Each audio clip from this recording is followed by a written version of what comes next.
সরকারের ধারাবাহিকতায় উন্নয়নে মহাসড়কে বাংলাদেশ অদম্য অগ্রগতি উন্নয়নের অভিযাত্রায় সড়ক যোগাযোগ ব্যবস্থায় দেশে অভাবনীয় সাফল্য অর্জন করেছে। কিন্তু দুর্ভাগ্যজনক হচ্ছে রাস্তাঘাটে উন্নয়ন হলেও সড়কে থামছে না মৃত্যুর মিছিল। এ নিয়ে ক্ষোভ প্রকাশ করেন খোদ সড়ক পরিবহন ও সেতুমন্ত্রী। একটা হলো যানজট মুক্ত, আর একটা হলো দুর্ঘটনা নিয়ন্ত্রিত। এমতো অবস্থায় রাজধানীর বনানী বিআরটিএ ভবনে সড়ক দুর্ঘটনা, ফিটনেসবিহীন গাড়ি বন্ধ সহ বেশ কিছু বিষয় নিয়ে পরিবহন উপদেষ্টাদের সাথে সভা করেন ওবায়দুল কাদের।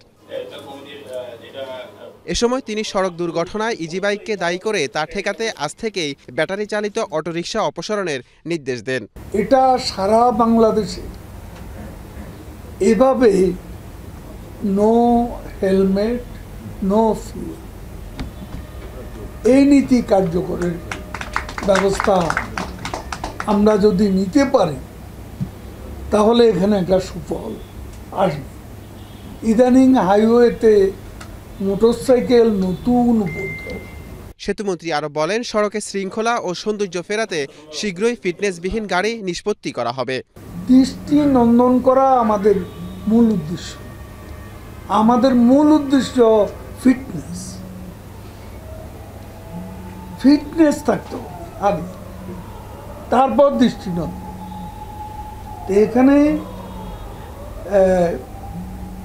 এ ব্যাপারে মালিকদের সঙ্গে আলোচনা করতে হবে। এ সময় জরুরি সেবা ছাড়া বিশেষ হর্ন বাজারে আইনি ব্যবস্থা নেওয়ার নির্দেশও দেন সড়ক পরিবহন ও সেতুমন্ত্রী ওবায়দুল কাদের। অনেকটা সমস্যা। নূর মোহাম্মদ ভূঁইয়া, এশিয়ান টেলিভিশন, ঢাকা।